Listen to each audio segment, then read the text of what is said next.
As humans, we think ourselves to be logical, clear, concise, and purposeful in the things we try to convey. We learn that 1 + 1 = 2 because that makes sense. We know that you can't get orange juice from an apple, and that if someone gives you a cake and you eat it, you no longer have the cake that was given to you.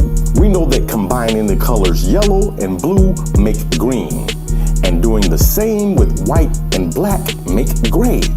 That standing in the rain gets you wet, and that touching fire will burn you. But what if I tried to convince you that a single cent is worth more than $10? That a skateboard is faster than a Lamborghini? Or that dogs fly higher than birds? What would you say? Would you say any of that made complete sense? No, you wouldn't. You would pretty much say, I make no sense at all. I would also. So with that said, we bring you 5 Game of Thrones Season 8, Episode 6, Remarkably Senseless Moments.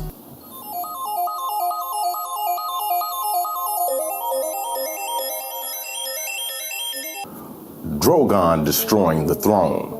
Not only was this over symbolic, but it made no sense, considering his mother, the woman who has raised him and his siblings their entire life, gave birth to them, if you will, was just sitting there dead at the hands of Jon Snow. Am I the only one who was thinking he's about to swallow Jon, then regurgitate him, burn him, swallow him up, chew him up into little pieces before he even hits his stomach?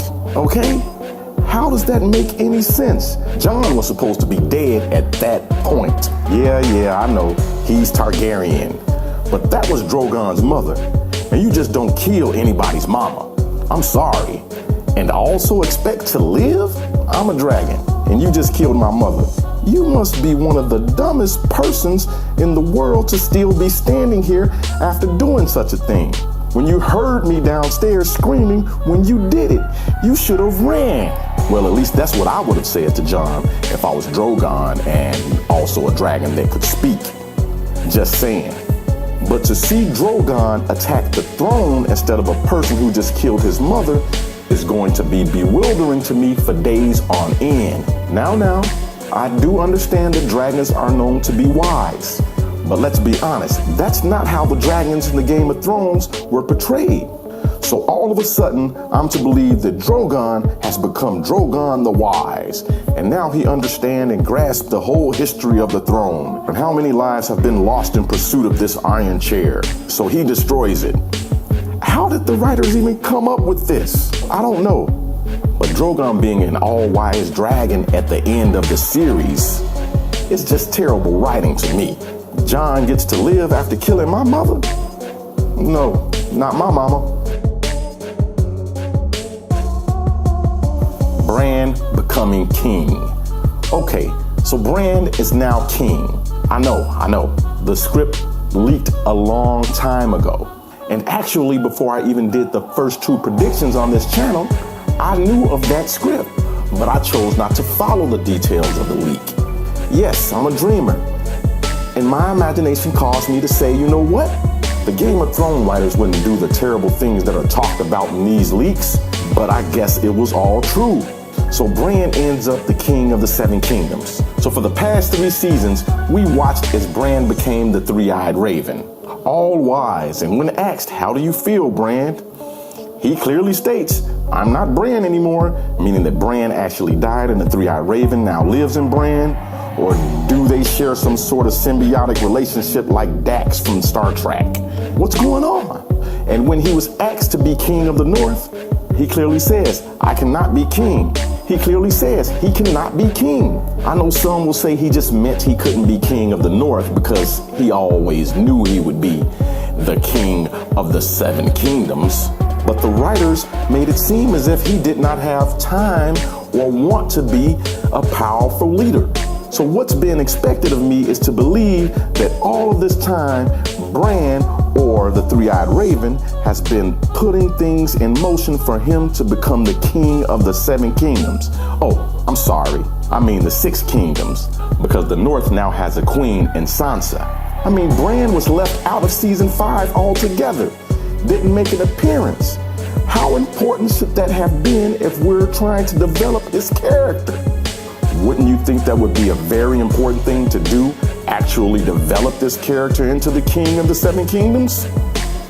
Okay, maybe I'm being a brat about this, but still, it just makes no sense.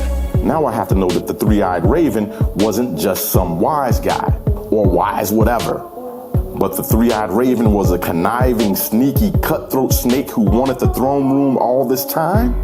And if you think about it, Bran basically used everyone in the north to take out his only true enemy, the Night King. I mean, he fooled everyone. And he's crazier than the Mad Queen. All of those people died just so he can make it to the throne. Everybody in the kingdom should be furious with this. I hope Sansa is thinking about it one day and says to herself, hold up. This guy just played us like fools, because that's exactly what Bran did. The writing for this last episode just is making no sense at all at this point. Grey Worm agreeing to Bran's terms. So Queen Daenerys' last orders was for Tyrion to be executed for treason. Jon Snow put a dagger through her heart. Yet when the Unsullied say they want justice, Bran offers Tyrion to become the hand of the king and Jon Snow to go to the Watch. How is this even possible? The last request of the queen, the person who freed you from a life of bondage, gave you a new purpose in life, gave you one last request before dying, that the person she designated a traitor be put to death, not wash stables or become a slave, but to be put to death.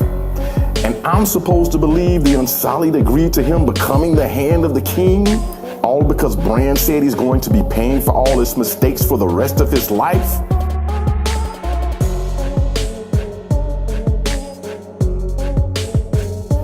And that's supposed to be a punishment? So now Grey Worm and the whole Unsullied army is just dumb. Remarkable. Just remarkable. And not only that, within that very scene, the last point of that scene, Grey Worm disapproved, saying that this will not do. Then we're brought right to the next scene. With Tyrion speaking to Jon Snow, telling him, well, the Unsullied know you killed their queen, so what's going to happen is you're basically going to be set free, but you get to go to the Night's Watch. How does that make sense? No, I'm sorry. That makes no sense at all. Jon killed the queen. How he's even still alive makes no sense, actually. I was expecting to see his execution in the next scene. But nope. Grey Worm, who said Tyrion becoming the hand of the king would not do, not only agreed to Tyrion becoming the hand of the king, but also agreed to letting the guy who killed their queen free, living as a guard of the realm. Make that make sense. I can't believe I even seen that. I don't know how anyone could accept that. It just made no sense at all. Like, yeah, you killed our queen, but you know what, hey, it's okay, because you're gonna pay for it by being the hand of the king. And that guy that killed our queen, he's going to have to guard the realm at the wall. Justice has been served. What the? Never mind. Let's get to number one. Bran sitting on the council for the king of the seven kingdoms. I know. Tyrion did keep his promise to Bran, but still, it makes no sense. I'm not saying he isn't a stand-up guy. I mean, he is a great fighter.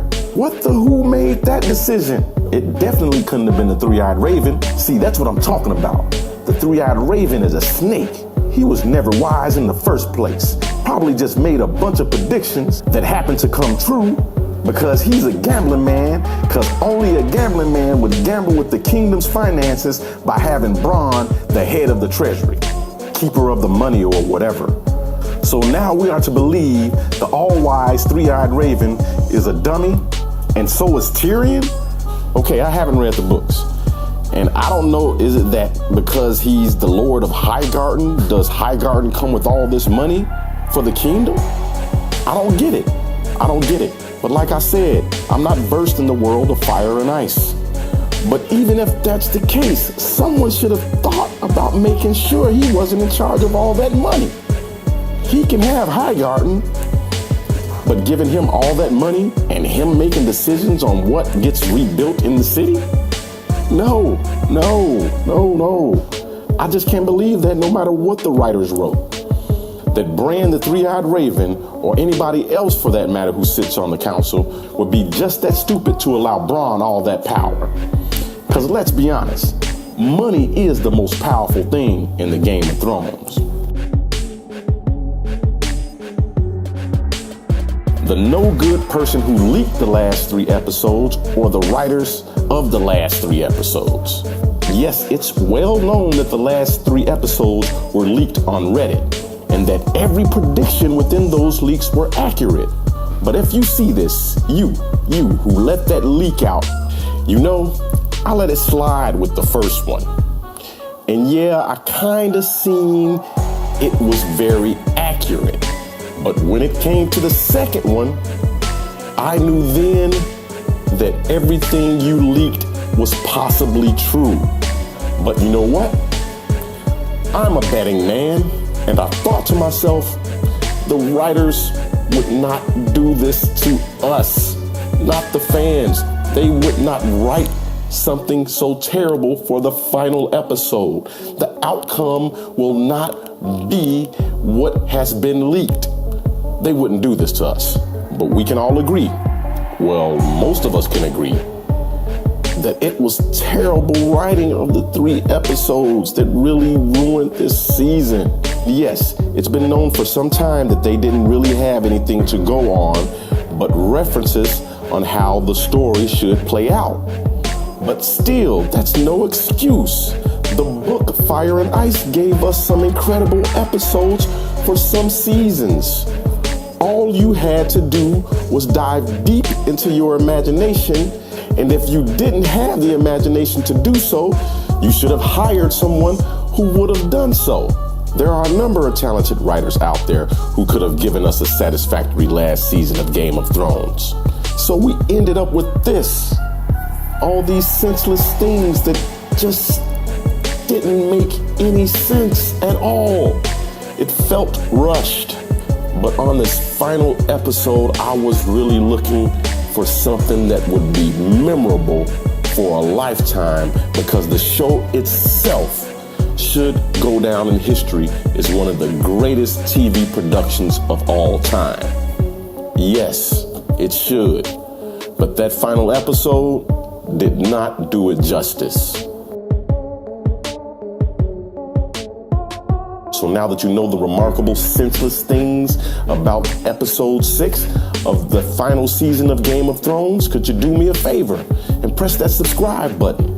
Or better yet, press that like button. And if you can, leave a comment. If you do press that subscribe button, could you also press that bell so you can get some notifications about the shows that we produce here when they come out? If you have any questions or any ideas of other shows that we should cover, could you please leave them at this address? I mean, really, if you have any other shows that you think we should cover, please leave them at this email address. Other than that, have a blessed day.